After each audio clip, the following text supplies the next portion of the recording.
qu'on peut faire deux choses, me semble-t-il.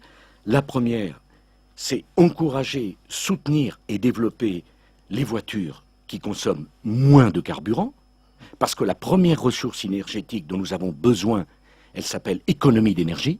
C'est ce que nous avons mis en place avec le bonus-malus. Nous avons désormais, la France, c'est un de nos atouts, le parc européen de voitures le plus propre et le moins consommateur d'Europe, grâce au bonus-malus. Vous savez, c'est l'État, quand vous achetez une voiture économe, l'État vous fait une réduction, et quand vous achetez une voiture qui consomme beaucoup, l'État vous le fait payer. C'est un premier élément. Deuxième élément, c'est développer l'énergie nucléaire.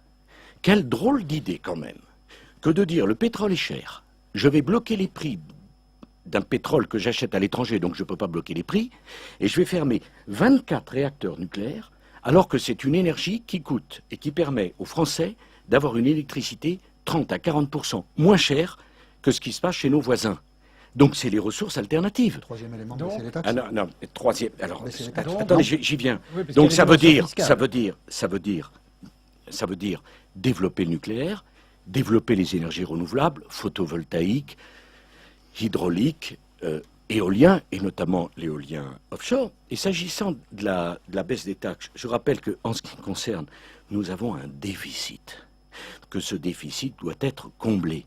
Mais si tel candidat veut baisser les taxes, qui demande à ses amis qui dirigent les régions et qui prélèvent une taxe sur le pétrole, eh bien d'alléger cette taxe et de la diminuer, il n'y a aucun problème.